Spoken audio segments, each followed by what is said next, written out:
Good evening, comrades. Thank you for joining us for a very special session of Why Marx. Really looking forward to this. We're looking at artificial intelligence. There are lots of different types of artificial intelligence, and the first speaker is Rob Gould. We'll look into that. We'll also be discussing the impact of artificial intelligence on the economy, and perhaps, I hope we can get to it, what should our attitude be? Should we be a bit like the Luddites and reject it because it costs working class people's jobs, which it does? Or should we try and make it our own? Can we make it our own? So with us to discuss these things are Michael Roberts and Rob Gould. Very welcome to both of you. Thank you for joining us. And we are starting with Rob. And while he's speaking, I'm going to share the screen, which I'll do now. All right. Hello, everybody. So I'm going to start off with looking at AI within a kind of Marxist framework and what that means for the left in general.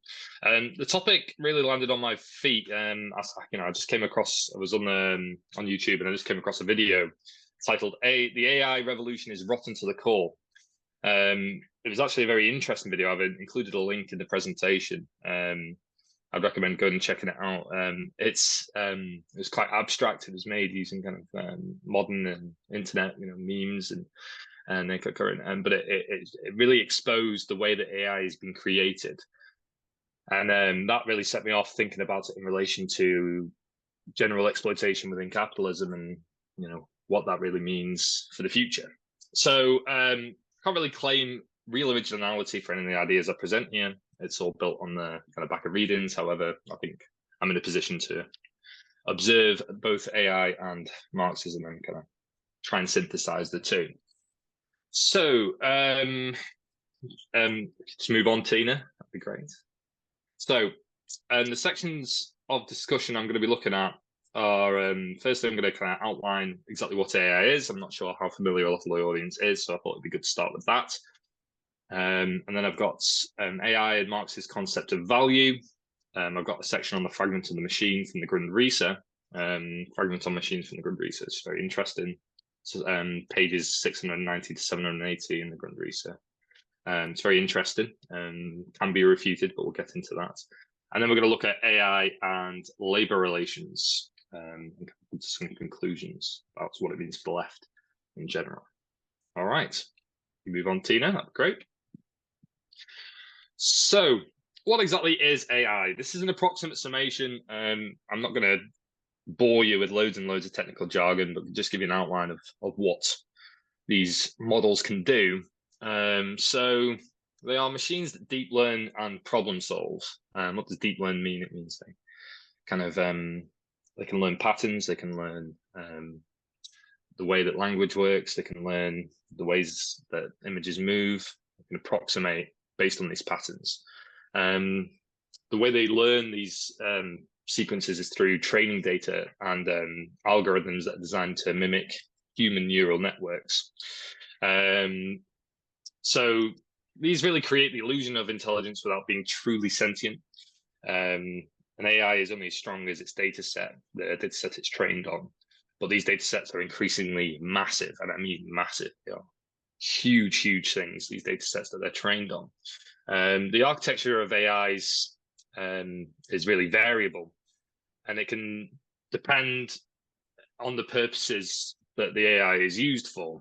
When we look at some examples shortly, we'll see some of the different ways that AIs have been employed and how the architecture is kind of slightly different for each one of those. So they can be flexible, they can learn patterns, they are slow compared to humans in that sense. I'm been recently become a father and watching my 1-year-old learn what a cat is and be able to recognize the picture of a cat from quite abstract images of what a cat looks like. And she's been able to do that in a couple of months.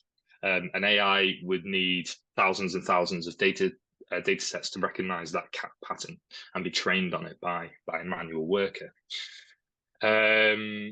However, when they get in past the training stage, they can recognize billions of inputs. So ChatGPT, for instance, is a very famous one. The current model can recognize 175 billion input parameters. So it's huge.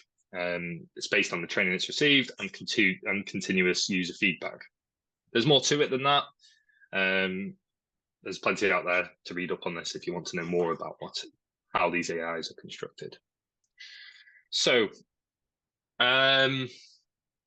it's a great deal of controversy and kind of moral dubiousness involved in AIs. I've titled this slide "Controversy and Moral Repugnance." If you move on, Tina. So some of the complexities that come with AI. The first one is the environmental impact and the size of AIs. These vast sums of computational power, and they can require up to 100, up to 1 million square feet of land for the data sets to be stored on. They need vast access to electrical supply for air conditioning and for coolants. So they've got huge carbon footprints. The real carbon output of AI models is really unreachable from a consumer point of view. It's locked behind trade secrets. I did try to do some digging into it. I asked ChatGPT, "What's your carbon footprint?" And I can't tell you that. I was like, okay. So there is research out there indicating that it's going to be massive in that regard. Beyond the environmental impact of AIs, you've got shady business practices involved in the creation of the data sets and really exploitative relationships with labor. So these data sets that I mentioned before, they require millions of hours of labor to be able to input the to be able to input the patterns and to kind of go through huge data sets and scrape and what's called do something called scraping, where they say, this is a lamp, this is not a lamp, this is a lamp, this is not a lamp, and these are carried out in kind of piecemeal small-term labor practices, particularly in Bulgaria, in Venezuela, in India, where an individual job could pay as little as $1.77 for 3 hours work. They've got really harsh regulatory guidelines around this, and you could be the workers are threatened with instant dismissal for mistakes. An example of this is the Mechanical Turk image scraping process, which was carried out by Amazon to create its AI. It was massive. So that's another problem, is it's got incredibly exploitative labor practices in the creation of these AI models. Third would be that there's quite often data set bias. So, even when you're going through and scraping these images, the data that the workers are presented with is often biased. When it's been used in the past by the police force, and there was an article about this in 2019 from the BBC. The RUSI, the Royal United Service Institute, have shown that police and data analytics carried out by AI is likely to reflect the biases of officers. There was another instance where it was tried out by the police force in Michigan, and it started racially profiling people. You get into kind of these grey areas where police forces are using them to try and anticipate crime, so they create the profile of a criminal when there is no crime as of yet, and it's just very, very, very sketchy. This data bias, I think, probably the most poignant example of how data bias can be really problematic for AIs is in the use of the Lavender AI, which was used by the IDF and is still being used by the IDF to target Hamas militia cells. I would put that in inverted commas there. The Lavender AI has generated 39,000 targets in Palestine, which informed where the IDF were going to airstrike. And the IDF, in response to this data, would use what they call dumb bombs to target the people that were profiled, which would just destroy whole families, destroy whole buildings with people in it, and just because they considered the targets generated by the AI to be low priority targets, but still wanted to kill them, so they would just blow them up with what they call cheap bombs, but the cheap bombs weren't precise at all. So this is the way that AI has been utilized by the state. This is the way that AI has been created, and this is the kind of cost of AI in the real terms in the world we're living in. Obviously, these are some of the kind of controversial elements. As much as there are controversial elements, it is worth acknowledging it's a machine, it's a tool. There are other uses that can come into play. So I'm going to move on now to look at AI and the concept of value. So when we're looking at Marx's concept of value, again, I'm assuming there will be some familiarity with the concept of value from Capital. However, we'll go over that a little bit more. So the AI really fits into Marx's concept of value in relation to the variable capital and fixed capital relationship. So the production of commodities in capital can kind of be broken down into relationships between two types of capital: variable capital and constant capital, or fixed capital, as it's called intermittently. Variable capital relates to the role of wage labor, and fixed capital relates to the means of production, which is land, its tech, and its infrastructure.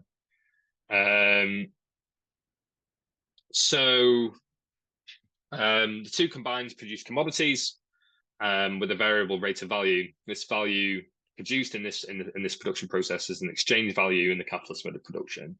The exchange value is comprised of the sum of labor imbued in the product and how much surplus labor above the cost of wages has been extracted in the production cycle. The surplus labor can only come from the variable capital aspects, because that's wage labor. There is another, and we're going to get into that, there's another aspect of surplus value in the sale and realization of constant capital, fixed capital, the means of production, that we'll go into a bit further on in a moment. So Marx's key argument in Capital and elsewhere is dependent on the fact that value and profit is only created by labor. This is not to say that variable capital is the only thing that adds value. Constant capital can add value too, but for Marx, fixed capital is representative of dead labor. It's labor that's already realized its value through the production chain. So any value added by this means of production is already been extracted from the laborer. So importantly for us, kind of Marx's concept of fixed capital is not exclusively tangible. I think a lot of people are going to get themselves in knots thinking of fixed capital as tangible. It's something that, you know, it is the machine that creates the commodity with the laborer. It is always something that's directly involved in production, and it's actually no. Fixed capital can be more than that. It can be roads, it can be infrastructure, it can be communications, it can be a wide variety of different forms, depending on what the production process needs. So anything that is infrastructural, anything that is structural in the production process can be classed under fixed capital.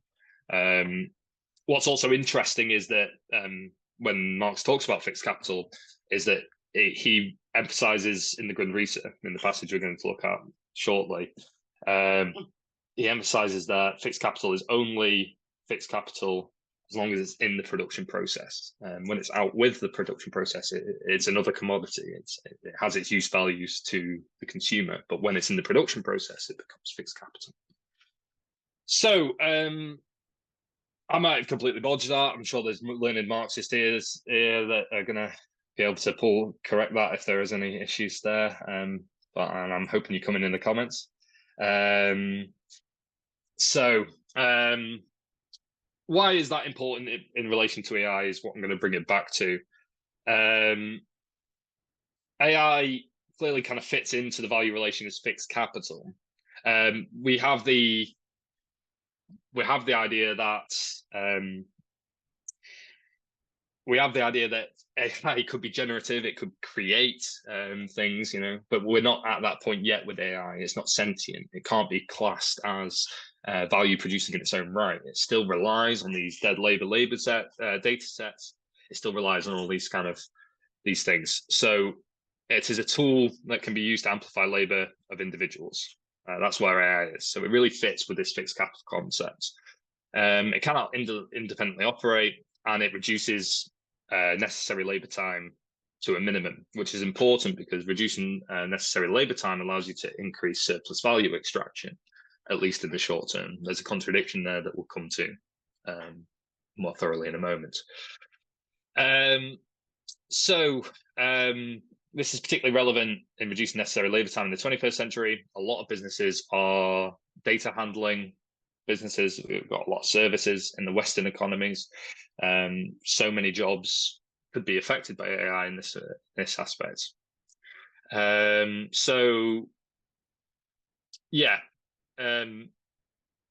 It's made up by hours and hours of exploited labour, and therefore the value added by AI is really representative of the dead labour, the existing labour that's gone on.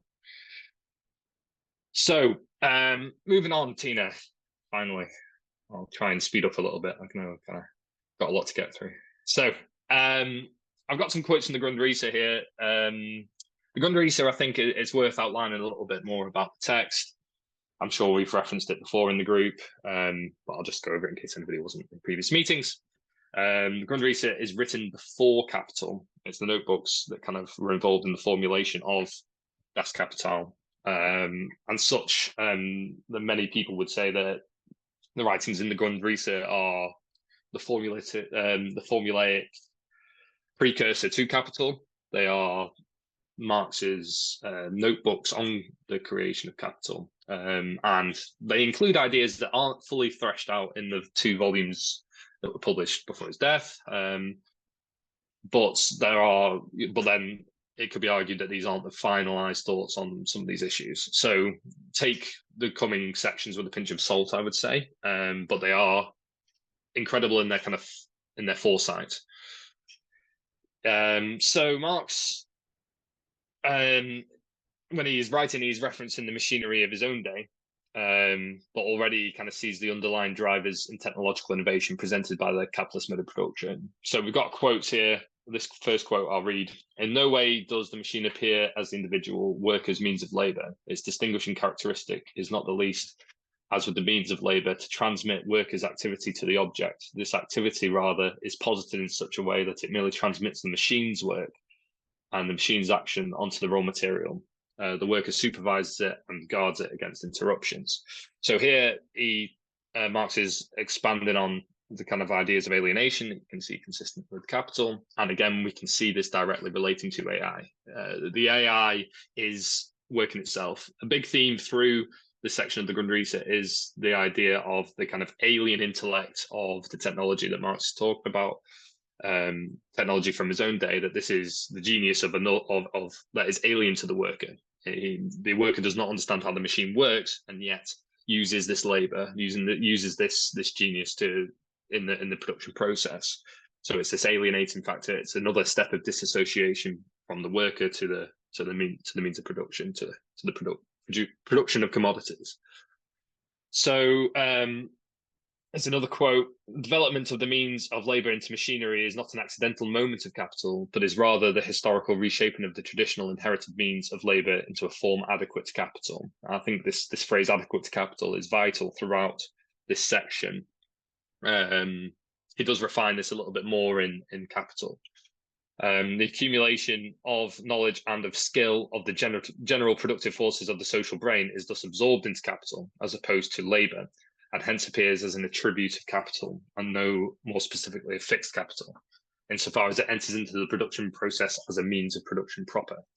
So, here he's talking about the way in which society is bent towards capitalist production. The general intellect, the developments in science and in technology are bent towards this relationship between necessary labour time and surplus labour time, and that capital is constantly demanding new innovations in this way from science and technology, which it meets. So Marx highlights here that the use value of fixed capital is dictated by how it can impact the circulation of capital. So I'm kind of backtracking a little bit here, but when the fixed capital is exchanged between capitalists, it is exchanged for a use value that determines its exchange value to a degree. the greater the rate of exploitation of the fixed capital, the greater its value to the capitalist. So, always remember that they're trying to reduce that necessary labor time. So in something like AI is really a kind of pinnacle of this. It really reduces necessary labor to a minimum, and therefore, it has a high value in capitalist productive processes. It's how quickly it can take the material of labor and transform it into a commodity is also important, and the little necessity it needs that. So, it's also related to the circulation aspects of capital. How quickly can it increase turnover time? How quickly can it realize value embedded within commodities? So, individual capitalists who fall behind this technological wave are left behind, or they have to diversify into other areas. So it kind of forces, when a serious change happens in the means of production, all capitalists kind of have to leap forward with it, or risk their extinction. I think this is an important kind of point about competing capitals as well, which changes the impacts that this can have.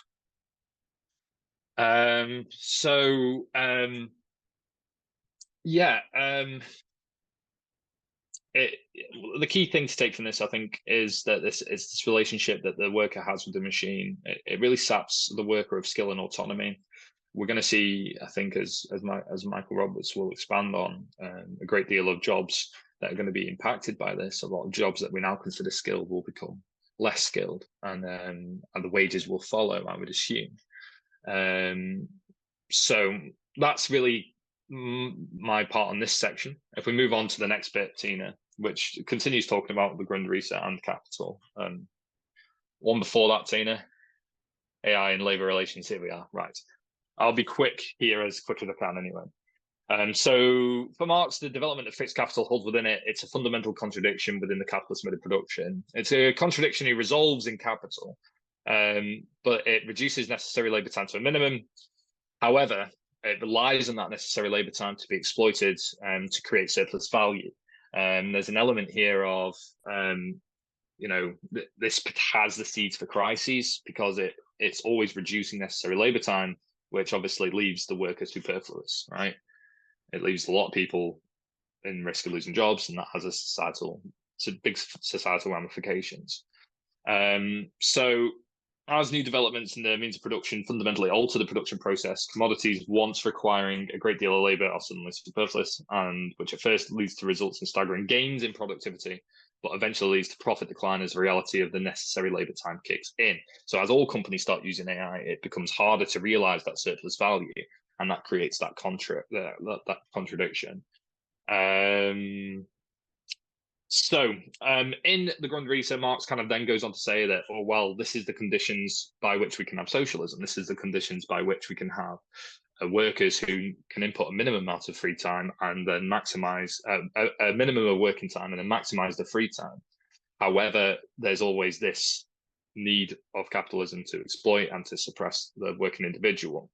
David Harvey kind of comes at it from a different angle. He says that while the surplus value extraction is maximized in one aspect and necessary labor time drawn down, new industries, new capitals arise by which different rates of exploitation are reimbursed. So he uses the example of the hospitality sector and the tourism sector, which are very labor intensive and difficult to automate.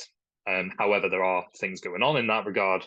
Again, I'm not going to come out here and say that there's any distinct conclusions about what the ramifications of this are for socialists, but I think it's definitely worth mentioning, and it has a real value for discussion. So I'll finish with this. The Tony Blair Institute for Global Change has already advocated for the use of AIs in education. I'm a teacher, so for me, I'm kind of feeling a bit like, back off my job, AI.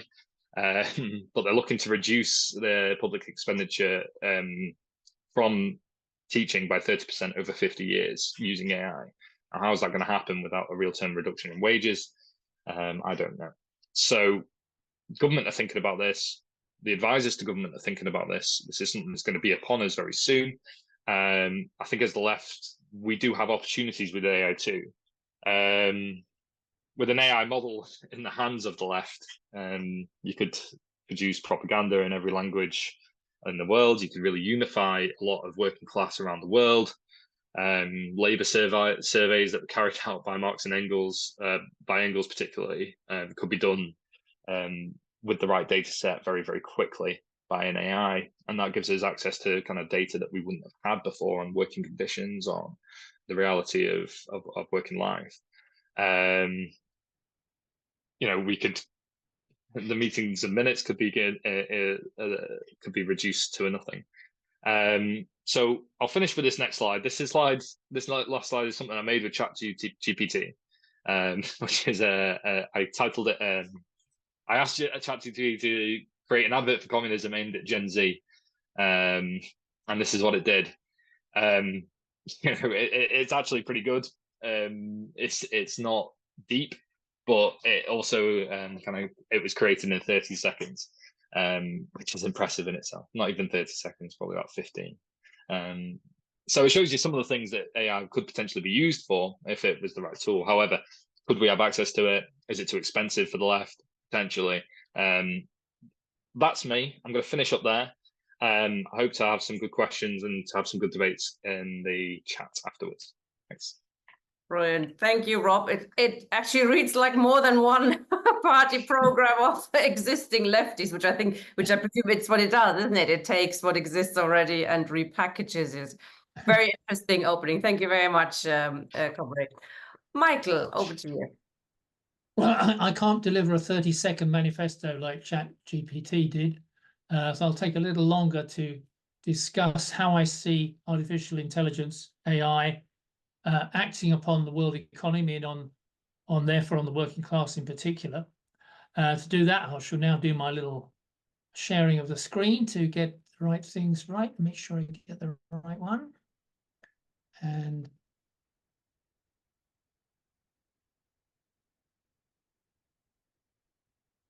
whoops. Right, so everybody can see that, I hope. So artificial intelligence, a way out for capitalism in crisis, ? So that's briefly what I'm going to discuss, because at the moment, if you read the financial media or any media, artificial intelligence is the big thing amongst the big companies, particularly the tech companies. This is going to not only give them huge profits and gains, but also transform the world economy and solve all the problems that exist at the moment by providing a massive increase in the amount of knowledge that we can distribute, and also to enable all sorts of the parts of the sectors of the economy to grow faster without the use of huge amounts of labor.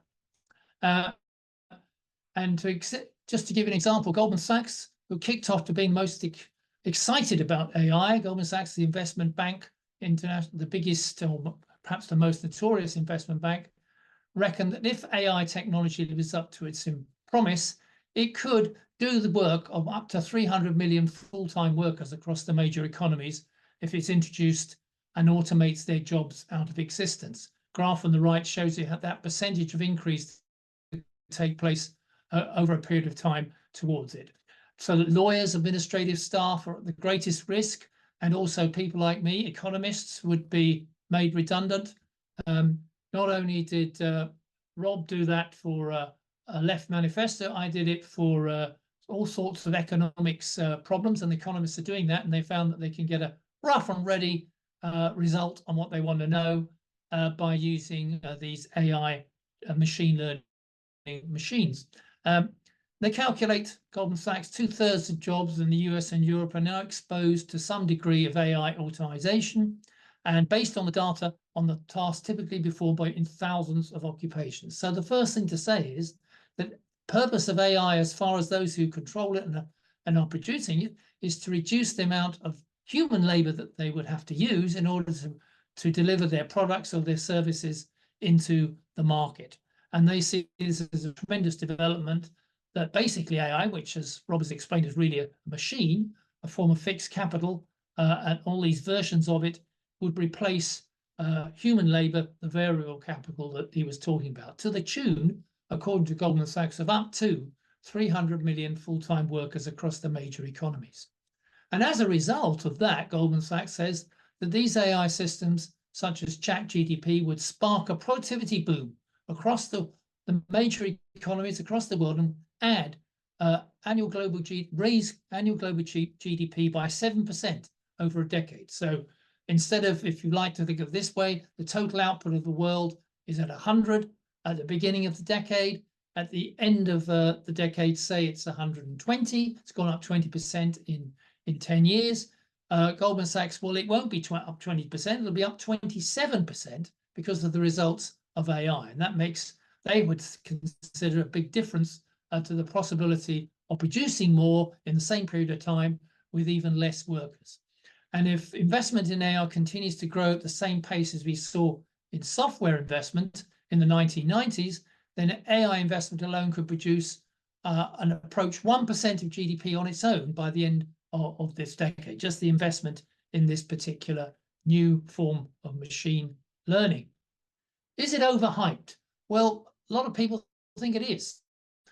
Elliott Management, which is a rather sinister hedge fund, analyzes things rather skeptically, thinks that AI's ability to seriously boost productivity is overhyped, with many applications nearly not ready yet. Many of the uses for AI are never going to be cost efficient. They're never going to actually work.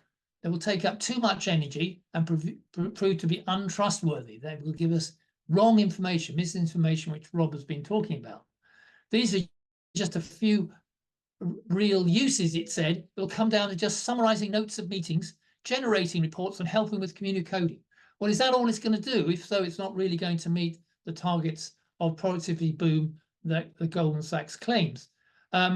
Another more serious, I would think, economist Darren Esemoglu, Turkish leftish economist, who says that productivity effects of the AI over the next 10 years will be relatively modest.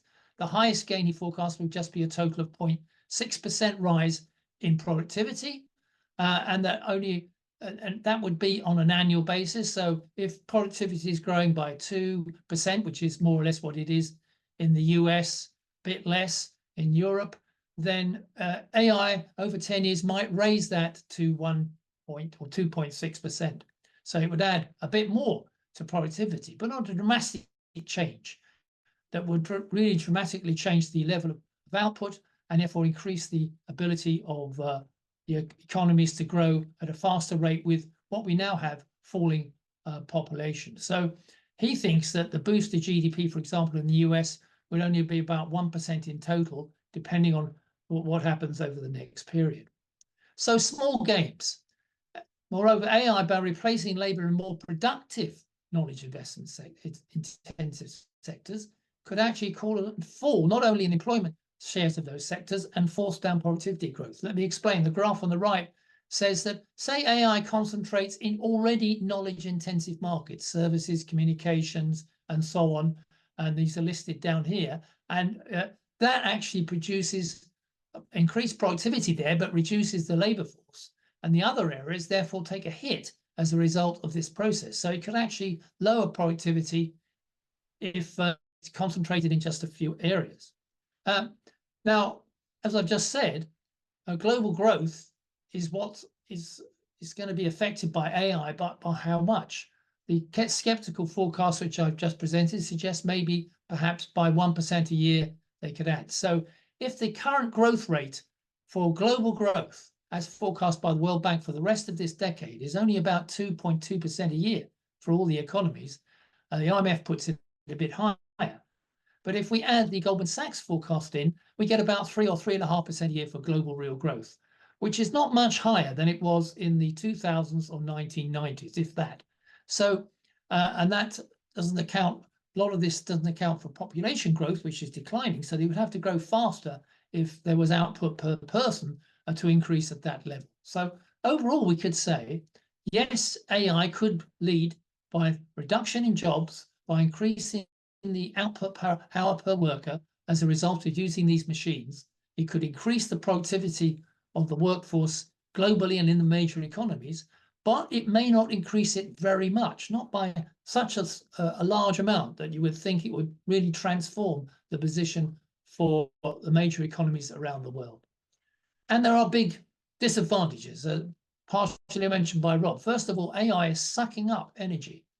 A consultancy forecast, for example, that US electricity demand will grow by nearly 5% over the next 5 years, nearly doubling its previous projection for electricity demand. And that's because data centers being used to develop these and train these AI products are going to be adding up to something like 10% of power demand by the end of this decade, more than double current levels. So that means also that there's going to be impact on global warming. These are guzzling technologies of energy, and if they use energy to cool, they have to use that water energy to cool machines down and to train staff. 6,000 times more energy is used in training these large AI products than a European city. Furthermore, many minerals, rare minerals, lithium, cobalt, and others, which are used in batteries, are also crucial for data centers, which are involved in the process of AI infrastructure and training.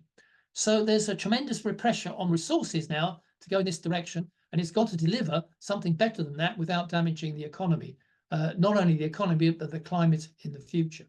There are huge rising costs for artificial intelligence. Infrastructure needed for large-scale AI is significant. The sort of computer systems needed to run AI for cancer drug research, for example, would require between 2,000 and 3,000 of the latest computer chips. The cost of such computer hardware could easily come in at upwards of $60 million, even before the cost of other essentials. So just in one area where AI might play a role, there's a big increase in the cost per involved in producing the infrastructure and delivering some new innovations that come from the process.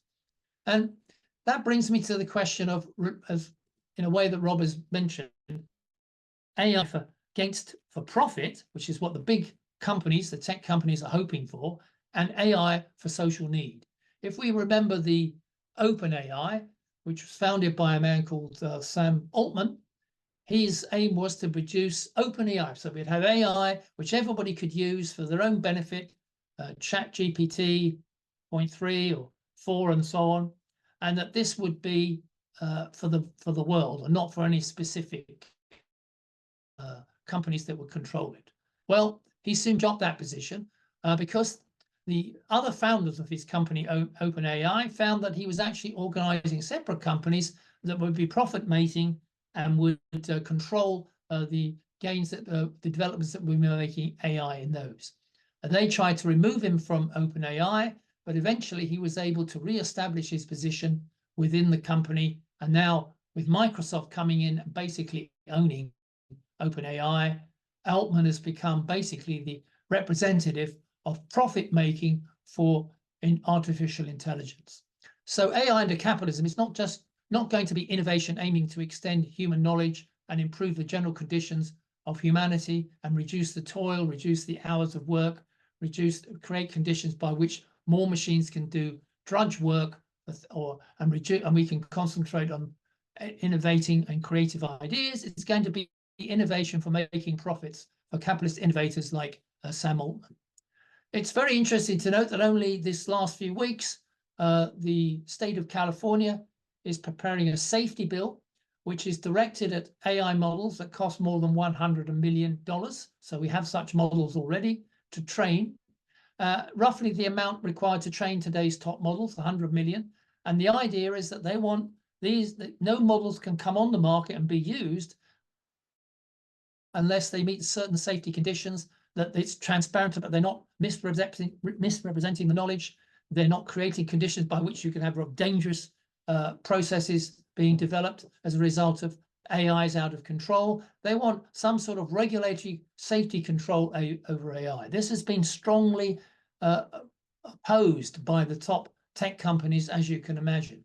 And that this is a fast-moving target because one chief executive said that these cutting-edge AI models, maybe 100 million now, but they're going to cost 1 billion or even 10 billion to train in the next few years. There's a massive infrastructure increase going on in terms of spending and investment in this area, and yet there's no control over what is being produced as a result of that.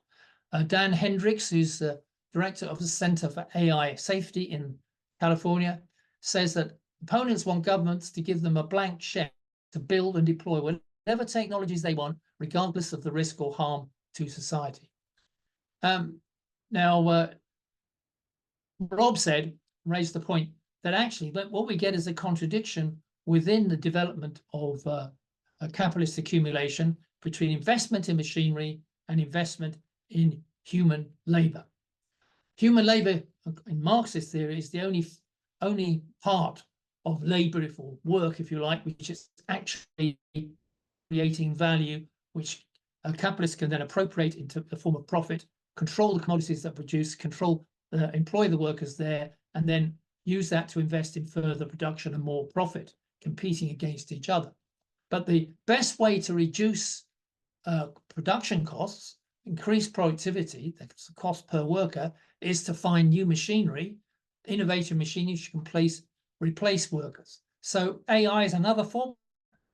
The aim is to dramatically reduce the amount of human labor, but that will mean, as Rob's pointed out, an increase in constant capital. It won't cheapen fixed assets. It'll be a massive increase in the infrastructure involved, 100 million, 10 billion, even more, as the process of AI expands across different sectors and the development takes place. So there will be a rise in the amount spent on machinery relative to the amount spent on human labor in value terms. Marx calls this a rising organic composition of capital. And that, in his theory of the tendency of the rate of profit to fall, means that there'll be downward pressure on the average profitability in the major economies. So we have a contradiction.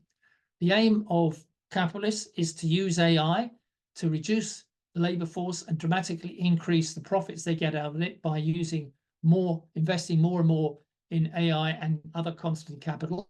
But in so doing, they come into a contradiction with the possibility that the profitability over time that they make will fall. And that pressure between falling profitability and rising productivity is the issue that is always at a balance and struggle within the capitalist process of accumulation. So we have a dramatic investment explosion going on in the tech giants and beyond, are spending over 100 trillion in AI investment in the coming years. Will this large spend ever pay off, or will it actually lead eventually not to an increase sufficiently in productivity and more profits for these companies, but actually a fall in the overall profitability? The graph on the right shows you what Goldman Sachs thinks will be the investment increase over the period up just to next year, already at 240 billion and beyond. But there's been therefore a massive investment in financial investors into these big tech companies. And the biggest one, which produces most of the microchips that are used in AI production and development, NVIDIA, has rocketed from absolutely nowhere to a huge price in the stock markets of the world, particularly in the US. Now, is this a bubble? Are these stock market prices for these tech goods, particularly NVIDIA, getting completely out of control relative to what can be delivered in terms of profits in the future for the capitalists and productivity for the world economy? That remains to be seen. My impression is that it is a bubble already. That doesn't mean to say that AI will not be developing, increasing productivity, but in terms of its capitalist deliverance for profit, it's in real danger of turning into a bubble.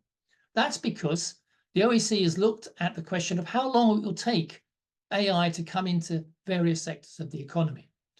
They say the adoption of AI is still very low. Less than 5% of firms are using AI as of 2024.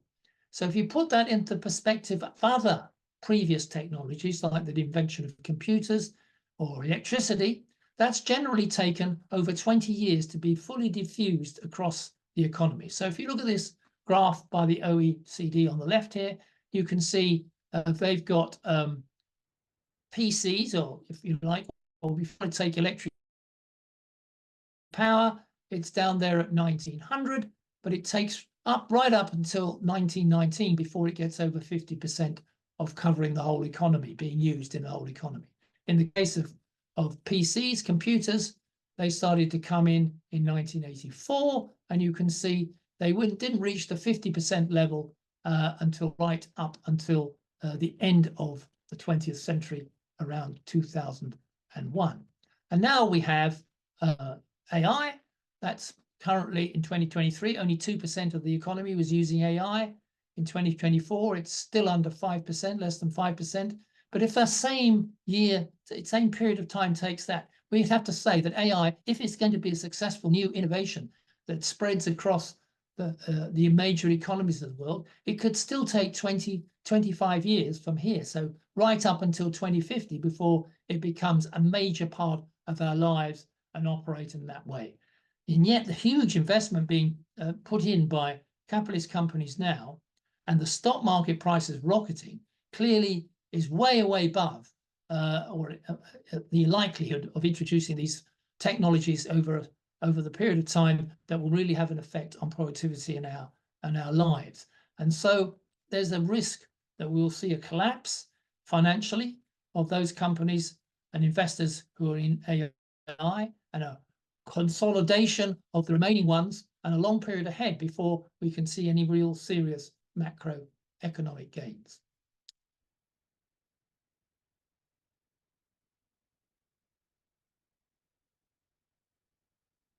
Thank you very much, comrade. Could you switch there you are. Good. Fantastic. Very interesting, both of you. Comrades, if you want to come in and ask a question, please click raise hand and I'll make you into a panelist. Just to get the ball rolling quickly, slowly maybe. I'm starting with you, Michael. Interesting when you mentioned all these jobs that could possibly go or that are under threat. You know, you mentioned like lawyers, economists, advertising, banking. I mean, these are all kind of jobs that, you know, under socialism, under communism, we would want to get rid of, aren't they? These are all sort of jobs that are, no offense, you know, but they're not really doing much for humanity, are they? You know, if we're thinking of a society where we live in order to live, you know, and to love and to experience freedom, etc. These are jobs that would wither away. Do you think sort of, you know, I know AI in the period here and now, it's, you know, I mean, Rob tried to think of useful things for the left, there aren't that many. But, you know, in the future, do you think for our purposes, AI could actually play a useful role if, you know, the production of it isn't so destructive for the planet that, you know, we'll even get there? Well, I think so. I mean, let's take previous innovations. Will we not say that electricity is going to benefit humanity? Yes, but it can also make huge profits for capitalists, and it could mean that those people who used to do gaslighting and put oil on lamps are all out of a job. But the process of new products, innovations which can change our lives and improve our lives, is something that we want to increase. So the same with computers, PCs, the internet. All these are tremendous innovations that we've seen in the last, at least in my lifetime, which have dramatically changed the way we live and how we communicate. We're sitting on this Zoom, this YouTube now, and we're doing exactly, enabling us to discuss these issues way more easily than we would have done, say, 25 years ago or so, or certainly 50 years ago. So these are dramatic changes that can definitely help working people to improve their lives. But of course, under capitalism, the aim is not necessarily to improve our lives, but in fact to sell products to make money. And it's not necessarily aimed at reducing our hours of toil, and it's not necessarily aimed at getting rid of completely useless jobs like people working in the armed forces or economists or marketing people. All these are jobs which no longer really necessary in a society where we're actually trying to develop social need. We need jobs, and we need innovations, and we need the use of AI in helping us with our health, with education, with communications, with transport. All these, AI can play a role in doing those things, but the control of AI is not in our hands. The control of AI is in the hands of the likes of Sam Altman and other profit seekers and the big international tech companies. And they're not necessarily interested in producing AI for social need. On the contrary, they're interested in developing it in order to sell for a profit in all sorts of areas, whether they're under control or not by the serious dangers, the negative dangers that can arise from these new machines. We know if you build a motor car, it sounds some use, but it can kill people. But on the other hand, we can also build tanks, which kill a lot of people. So AI is like that too, in that sense. It could be used for social need, but can also use to damage humanity and the planet. And that's why the control of machines, control of these machines is valuable for us to develop our lives, but it can only be done if we actually do collectively control them and we take it out of the hands of the owners of capital that have it at the moment. Like all the other means of production, quite right. Exactly. It's no different. It's just another new way of looking at it. Yeah. Rob, I was thinking about it when you were talking about it, about being a teacher and the use of AI. I've actually heard people, or I've read about it, that people think that it's used in teaching, for example, or maybe even policing. Yet there is a bias, but also that you could use AI to get rid of the bias. You know, that the AI checks on people who have, who do racial profiling, etc. And in teaching, do you think it has that possibility? And what do you think about the sort of should we? The Hollywood strike, as somebody put in the chat, was about stopping AI as well, isn't it? I mean, should we try? Can we even succeed in trying to stop it? What do you think, Rob? I think fundamentally is we are still looking at AI in quite an early iteration. I think there's a lot of tweaking, there's a lot of work that's going to go on into changing these programs, these algorithms, into developing them to try and remove those aspects, to try and get rid of the bias from data sets. Of course, you've got the problem of bias, is that can we ever really be unbiased? Is objectivity possible? I don't think it is in data. And I've looked at a lot of it. As a teacher, I definitely don't think it is possible to get rid of bias. I mean, like, don't get me wrong, for a teacher, there's a tremendous amount of value in an AI. If I had an AI that would mark my work, if I had an AI that would help me plan lessons, that would allow me to differentiate for different learners, that would be a fantastic time save. But, the real term concerns with that is that it's a de-skilling of the role. It's that alienation that Marx is talking about that I think is the real problem with AI. It takes you away from the craft of the labor. And it's, as Mike kind of points out, I do think that it's going into areas that are, a creative luxury for humanity. It's not taking the jobs of the dull jobs. They're using it for content creation. I think you can. I don't know. I don't think we should be Luddites about it. I think we have to kind of roll with the times to a degree. But we have to accept that there's probably going to be some change on the back of it. But I do think as well, Michael has a good point about, is it a golden calf? Is it something that is nothing? Is it going to? And even if it is something that is nothing, that's potentially exciting as well. That's a potential for crisis there, though, when everybody sinks money into AI and then they lose it because it's actually not worth what it's built on. But we have to remember we're still relatively early on in its development. It could change entirely. Where crises are not necessarily leading to the working class being in a better position afterwards. When you can have crises that can't be exploited by the working class. Ian.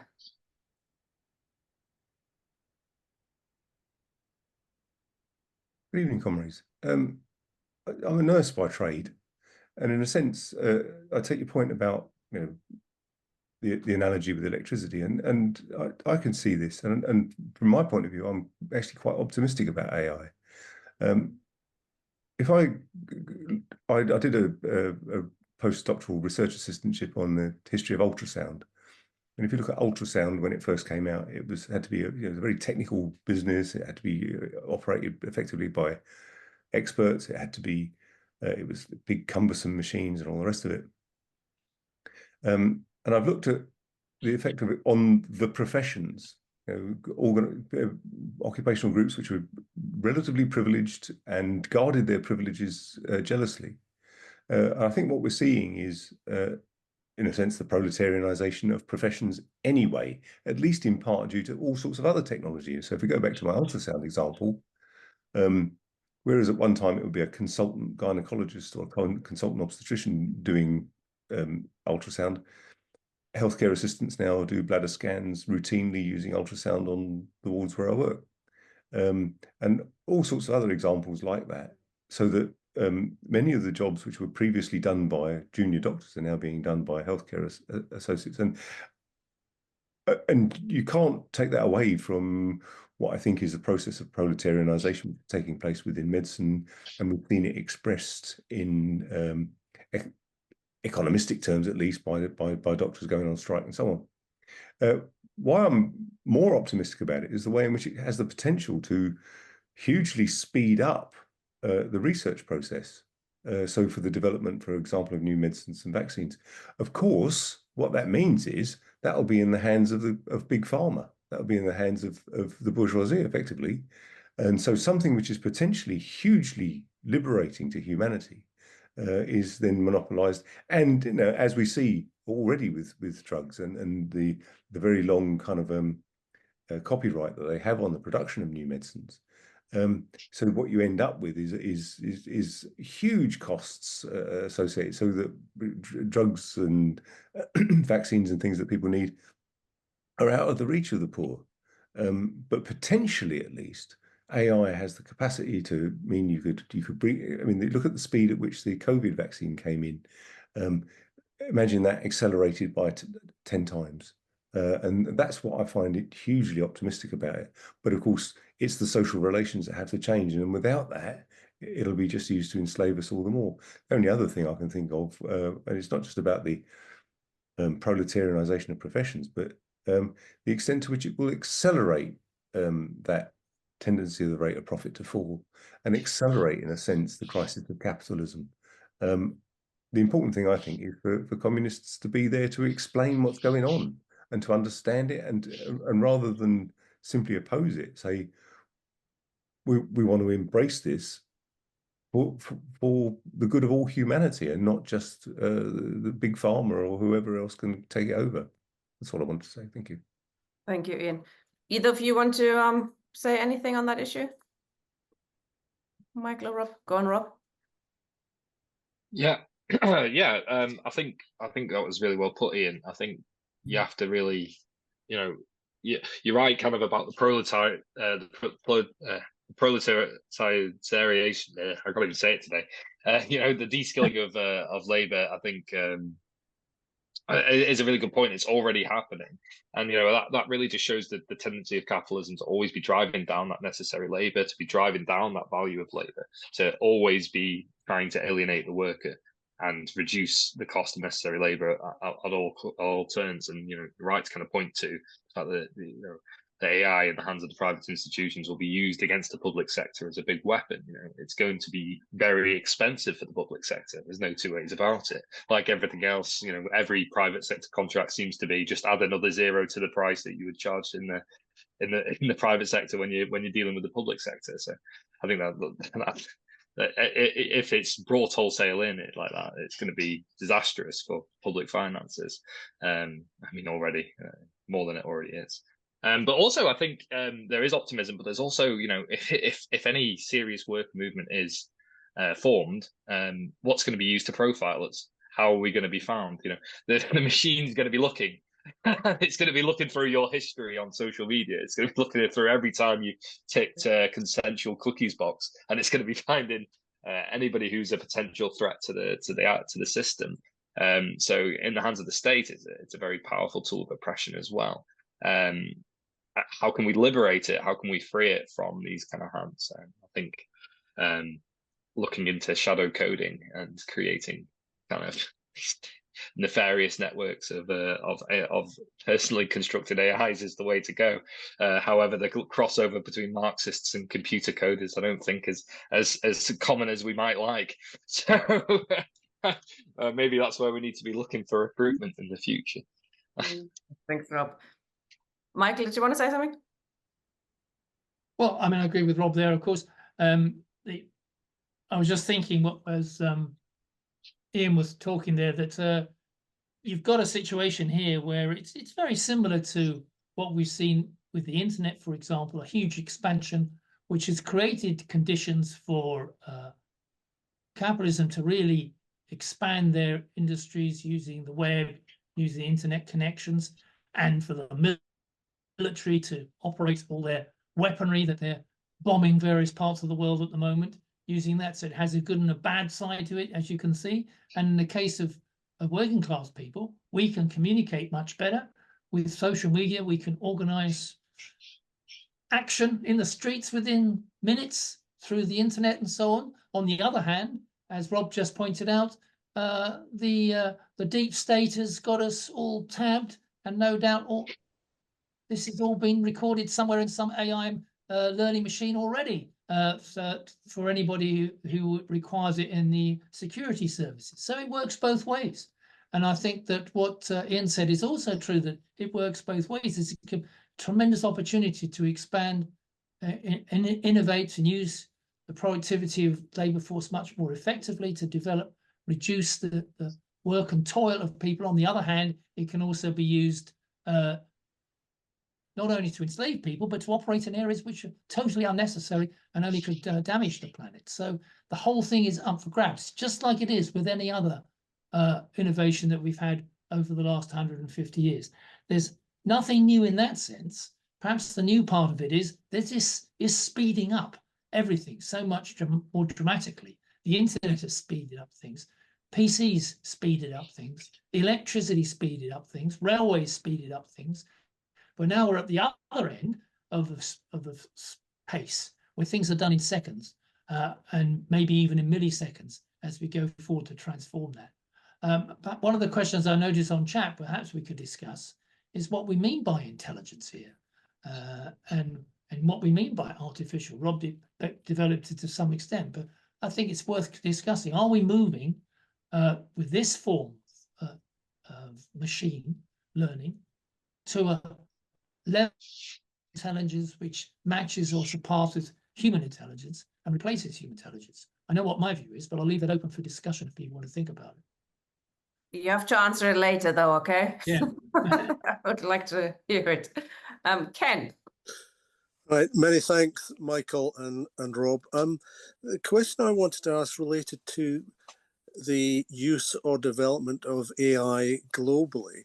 Is there any evidence that a group of people or countries or individuals are trying to use AI to help what we call the less developed countries? Is it an initiative that's confined mainly to the industrialized world, if you like, America, Europe, China, Russia, or is there, I mean, is anybody thinking of establishing a foundation, for example, to make sure that the benefits of AI go to the less developed countries and aren't simply there for the greater enrichment of countries that already have more than enough wealth for their needs? So I'd just be interested to know if there are any such developments in existence or in the offing or thought about. Thank you. Anybody know of you two? I don't. Rob probably knows better than me. I don't know. Well, I don't know about any kind of philanthropy, going on with AI, and is there any attempt to use these as structures? But I do know that they're being used as bases of exploitation for the production of these data sets. Like I said in the start of my talk, in Brazil, in Venezuela, in Bulgaria, in countries that are less economically developed, these are the places where big tech goes to farm piecemeal workers to get people to do things for below any standard of labor that we would recognize in this part of the world. So I don't think it's got a particularly good relationship with that. Over time, you might see it becoming more normalized to use AIs to assess the economic viability of a particular industry in a certain country, to use data sets to create a prime economic directive for different parts of the world. But I would say that at the moment we're still behind on that. They're still waiting for it to work in Western economies, I think, before rolling it out wholesale elsewhere. Thank you. Okay. Michael touched on the question by Peter. So Peter, do you want to come in now, Peter Kennedy, to ask the question? And you had other comments on there as well. Hi there. Hi. Yeah, I haven't really done much, in the way of thinking too much about AI, except the popular discourse. When you look at media and journals, and it's crept into the popular imagination, which is one reason why we're discussing it as Marxists. But the thing I always find difficult sometimes is getting a handle on the terminology and artificial intelligence. It's important because this is like an umbrella term for quite a lot of, as I understand it, quite a lot of the disparate technologies, based around the internet, digital encoding, and of a variety of labor processes as well. And so when great things are claimed of something, it's always a good idea to kind of like define it. And if you define artificial, what's that? Well, it could be made by humans, so it's something constructed by humans, like an artificial plant, is not a plant of nature. It's constructed by humans. And then, is that intelligence? Well, or is it just the knowledge that is used to construct that artificial plant, or the coding that's involved? Is the coding and the models that these software engineers put together, does that, when it's combined a certain way, does that move from knowledge to intelligence? I don't know. We have human intelligence, but that's created over many thousands of years. Of Engels, I think, had an interesting idea about how knowledge and consciousness and intelligence is formed in the human species through activity. The act of speaking is involved with tool making and so forth, and living on nature and combining with nature. So it's that kind of like rich dialectic, which I don't assume joining a couple of codes together or models, or having models build models, is going to kind of light up at any time soon.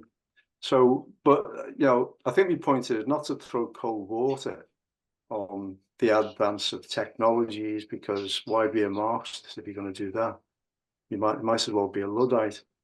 But what I fear is that we could be entering the bubble in terms of a fetish, and take our eye off the ball as on other aspects of capitalism. It seems to me that capitalism likes a future, it lacks a future, and it likes to develop a future while also developing a kind of futuristic set of ideas about progress, which can further exploit and alienate people and sustain what is a system which doesn't really have that much of a bright future, except to kind of like sustain itself in the way it's doing now through wars and so on.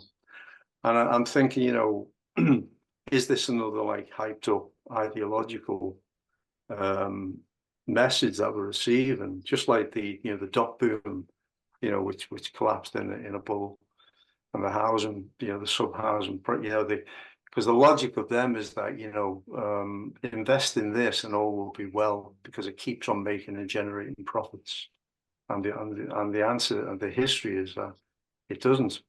Well, on the other hand, the history also shows that it can be, the fetish can work to kind of bring labor under control with these ideas about, in this case, AI.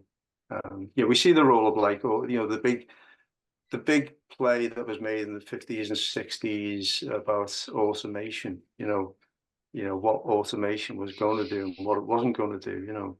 And that in a way made labor more compliant, in a way, it made trade unions more compliant about the inevitability of change and not to stand in its way, and with the effects on exploitation that had, So I suppose I'm asking the question, We know it's fixed capital. We know it speeds things up. But as Mike said, it's hardly integrated into the capitalist system yet. Only 5% of top leading companies are bothering to have a go at it. And so, is this a myth that would, a puppy were being sold? I don't know. Yeah. Interesting questions. Thanks, Peter. Who wants to reply first? Well, I was thinking, well, Rob, no, you go first, Rob. Okay. I'm trying to keep a. Nice. Okay, I'll go first then. But you have to come in, Michael, in a minute. Yeah, I would say that, Peter, you're exactly right to kind of think about it like that. My initial kind of response to it actually is kind of similar to what Michael said about, is it actually this kind of idol? Is it something that is what it says it is, or is it, a lie? I think either way, as Marxists, we have to arm ourselves by understanding it as best we can. And I think that's a lot of the reason I wanted to do this talk, was actually to show the other side of AI, because you presented, in the mainstream media, and you presented in the world around you that this is, the revolutionary new technology. This is the way things are going. And actually, there's a dark underside to it, an exploitative underside to it. There's a real cost to it. It's not all net positives, and it's not all negatives either. But the best way I think that we can, really assess, is it something that's important? Is it something that's not important? Is to look at it from my perspective through a Marxian lens and say, where does it sit in the circuits of capital? Can we dispel some of the kind of hype around it? Can we dispel where it sits in the labour relations? And can we kind of show it, lay plain the ambitions of capital in that way? Well, I think Michael did a brilliant job of that, and laying plain, we've got all this capital flock to it, all the money that's going into it to try and develop it, to bring it into fruition. It shows us that the capitalist thinks it's important. They think it's going to be the next big thing. Whether it is or not, I think we can say that's the whole reason we're having this discussion. I think it's very important to always keep that fetishism in mind. Thanks, Rob. Michael. I just stand on the question of artificial intelligence. I think Peter asked the question, artificial in what sense? Well, I think Rob could correct me, that artificial here means basically machine intelligence. It's saying this is not human intelligence. This is artificial, it's machine intelligence. We're training machines with as much data as we can pump into them to use this to come up with answers to all sorts of questions, and possibly solve problems which human beings haven't solved now, because they have such a pile of information and data, and they can turn that data over and digest it and produce something that so much more quickly than a human brain can do. That, I think, is probably true. But what is different, it seems to me, is that when we go to the second half of AI, is it intelligence? Is it intelligence in the sense of human intelligence? In my view, it's not, because I think human intelligence is partly what Peter said. It's a product of activity. It's a dialectical process where human intelligence takes the existing knowledge that it has of the world and looks into the future, or looks into a different possibility, a hunch, an imagination, a creative change, which it would then apply and produce a new form of knowledge. It processes knowledge into something new, something that hadn't existed before. I like the example of Einstein, who basically comes up with thought processes, and he comes up with a hunch, if you like, or a hypothesis about what actually does work, what could happen, and then it's tested and empirically, in his case, in most of his theories, is empirically confirmed. But a machine, in my view, will not do that.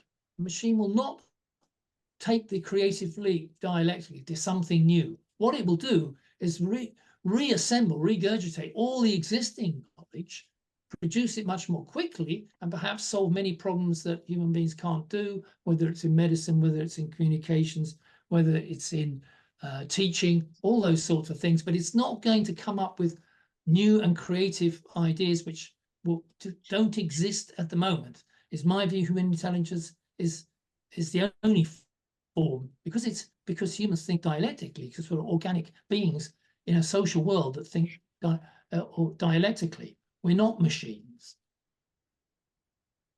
Very good. Marion, please. Yeah, I think this is a really important discussion tonight. And I think can be a useful tool in terms of reducing the amount of labour time, and so that we human beings have more free time to do things. And if it was owned and controlled in a worker state or a post-capitalist society, that would be one thing. For me, it's who owns, who controls it, and for what purposes they're using it. I think that's what we have to look at. And the de-skilling and alienation, I can talk about my experience of working in post office telecoms that became BT. When I first started working there in 1979, I think it was, there was very few computers. In fact, in personnel, there was no computers. I worked in personnel, and then there was the introduction of computers.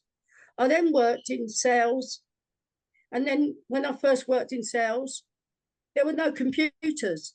You had to write voice notes and carbon copies of that to go to 10 or 12 different departments that would get a telephone connected. But then everything speeded up, and then instead of having sales, they then combined it with billing. Then they combined it with so many others, which reduced the number of people working in that industry. Now, before the union became the Communication Workers Union, when it was the National Communications Union, i.e. telecoms and the engineers and the clerical, we realised, the broad lefties realised that there would be a lot of jobs. So we developed a programme calling for the shorter working week, longer holidays, a whole programme to try and maximise the number of people we could keep in work. So these are the kind of things we have to look at. But it can be a thing that, if it's utilised properly, could be a great use to humankind and human beings. But who owns, who controls, and in whose interest what they're doing, and what you program into it as well. Because, somebody's got to program it, well, what are they putting in? Because if you put rubbish in, rubbish is going to come out. So all these kind of questions, but the key thing for me is we have to start thinking about alienation is a big thing as well, but the de-skilling. So what kind of demands do we come up with so that we can try and alleviate some of that? But it also needs to be a part of our struggle for fighting for socialism and an alternative society, because technology will be used. But I think there is a danger of it being a bubble at the moment as well, with the amount of money that's going into it. That could happen. But I think, the key thing is we have to have an open mind and recognise it's technology and how we can utilise it to improve the lives of human beings. Not just to make a profit for the capitalists or whatever, but how we can utilise it and what we fight for as part of our programme. Yeah, thank you, Marion. I'm going to bring Anthony in, and then Rob and Michael can sum up. Thank you. Can you hear me? Yes, we can. I think we can't underestimate the generalised crisis of world capitalism. I generally agree with Peter Kennedy that capitalism in the dire crisis is not just about ideological rule. That Daniel Graham, when he wrote Fashion and Big Business, that's one aspect of the crisis of rule, but it's a crisis of profitability, and it's been a dying system since 1914, the First World War. The working states were established because they couldn't serve under capitalism anymore. Stalinism I was forced to carry out in the Third World Castro wasn't separate for Stalin, had to do the same in the Sandinistas with the same reason, except for Germany and Kosovo. The rest haven't gone back to capitalism. That's another debate I'll talk about another time. But the transitional program ended, and the militant tendency or the centrist weakness played a bad role. Michael Roberts may know more than I do. Phil Holt would tell her he died in the last 2 or 3 years, worked with Marion in the union to work out the ball after the whole series of demands. because what the transitional program does, it starts from the need of the crisis of private ownership and for a socialist program. But this artificial intelligence, I've talked what I said at the beginning about the financial crisis. There's the biggest financial crisis coming in capitalism. I mean, all the speakers have talked about it today and all the indications of it. But what we need to do, we also need a program for the middle class who's going to be effective, like Michael said, because we can't allow them to be totally pauperized. We got to fight for a working class struggle for power, but you also have to have a demands to have elements of small business in the workers stay in transition, and then to defeat big capital. Because if you don't do that, there'll be a move to the right, and there's big dangers of that happening as well, because of the right wing despair.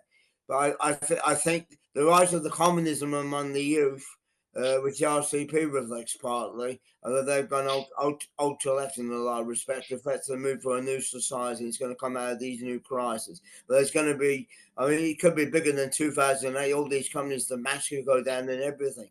But in all the imperialist countries, so I don't think the masses are going to put up with much more. But we need a world communist economy. I'll finish on these remarks. I mean, Russia and the Chinese blocks are moving through the brick. Turkish imperialism shouldn't be in there, but they're now taking on the imperialist powers. I mean, that's very important. And Russia's threatening a nuclear war in the last couple of days if they get those long-range missiles to hold down the Russia, and you get an RT rumble.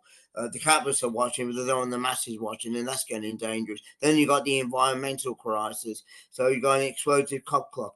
But they could engineer a boom if they wanted to.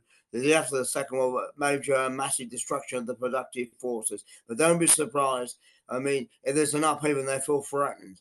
I mean, the other thing we could talk about, they don't want the young people going on social media, coming across communist and Trotskyist ideas. They want the maximization of the profits without any democracy, and that's very important to point those things out. But it's like bear speech of those. I'm not harming the heart. I've had a bear for a few weeks, so I'm more stable. I'll leave it there now. That's all I wanted, basically. Thanks, comrade. Thank you. So, Rob and Michael, perhaps you could sum up a little bit what we've learned from this session and bring it to a conclusion. Rob, why don't you go first? Okay, so what have we learned from the session? I think there's a lot of good points made. Michael, I really must commend your data. Excellent, kind of really good to have the statistics kind of behind, combined with the kind of what I had prepared, and it kind of like actually brought it together in a really nice synthesis of, you know. I put the slides onto the chat, by the way. If people search the chat, they can find them. Brilliant. So, you know, having the kind of cold data behind some of the kind of theoretical positions, I think is really, really useful. So where are we with AI? I think we've pretty much summed it up. I think, you know, we've got a few questions that we need to answer. You know, is it going to be the next big thing? Is it going to transform the labor market? Is it going to be the next means of production wholesale? Or is it, you know, going to flop, and there's going to be fallout and economic losses on a vast scale by a lot of rich people? And, you know, there's no doubt about it that the state will be paying for that in one way or another. And how will that impact on class struggle, if that is the case? I would say that we're still in that debate. I wouldn't say that debate is any way resolved. I think we'll have to watch and see kind of what is happening, but do it with open eyes. I would say, look at what AI is, look what it's being used for, look at how it's created. There's a lot of exploitation here that sums up capitalism in the 21st century and the circuits of capital in the 21st century. And you know, we can really use this as a hook to hang on the exploitative nature of the system that we're in. And you know, hopefully that will help people come to our cause. That will help us to understand AI. It will help us to be ready for what AI becomes. Thank you very much, Rob. Michael. What I learned from it was a point that Rob made at the very beginning, when he pointed out that, and perhaps people aren't aware, when they talk about machine learning, somebody is teaching this machine. And there are hundreds of thousands of workers across the world feeding stuff to these various artificial intelligence language learning machines in order to then regurgitate this information and speed it up to deliver it to solve various problems. So already it has a sizable section of if you like, a semi-tech workforce working generally globally at very low levels of income and for long hours to make these things work and get them to improve. So that's the first thing to remember, that it isn't on its own. It's not doing its own thing on its own. Human beings are still heavily involved in this, and they're being heavily exploited by the companies that are organizing them to do it. And that brings you to the other half. Will it produce at the end of the day a society where we work less hours, where we have more time to be more creative? As a result, machines doing lots of things which at the moment human beings have to do, whether it's drudgery and manual toil, but even in the levels of mental labor that people are involved in, to make calculations, to make diagnoses, as one comrade mentioned in the medical field. Will a lot of things be able just taken by these machines, these learning machines, and will do that more effectively and accurately, which is still up to debate, for that, and therefore allow us to have more hours of not leisure, but things that we can do more creatively in society? Well, the answer is, under capitalism, no. What will happen is that a lot of people will lose their jobs. Actually, hours of work won't fall. I mean, I was just reading the other day that the male labor force of the United States works, the male labor force, not the female labor force, is working on average between 44 and 46 hours a week, which has been the situation probably for the last 40 years. So nothing's really changed in terms of the hours of work that people are putting in. They might be doing a little bit more at home than in an office and so on, but nothing's really changed in terms of the hours of work, despite all the tremendous innovations that have taken place over the last two generations. So I think what will happen if capitalism is still in control of these artificial intelligence machines, then it will be less work for many people, but still long hours for those that are still being employed, and not necessarily at good money either as a result of that process. So that's one thing I drew from this discussion. And I think what flows from that is what Marion said, that it depends on who has control, social control with these machines, all innovations, all the processes of capitalist production. If working people have control through democratic planning, then we're in a position to guide all those uses in the right directions for social need and away from private profit, and also in the directions of reducing toil rather than increasing it at low levels of wages. It's an issue which is the basic contradiction in capitalist production anyway. So AI is no different from that. Perhaps the new thing about AI is the second part of that word, intelligence. Is it creating a whole new level of intelligence that we hadn't had before, which will remove a lot of the process or even replace humanity? I think it will remove a lot of processes, but it won't replace humanity in terms of human intelligence. Will there be a crash or will there be a boom as a result of this? I think there possibly could be both. We're going to have a crash, I think, because it's way overhyped. The financial investment in AI is just ridiculous.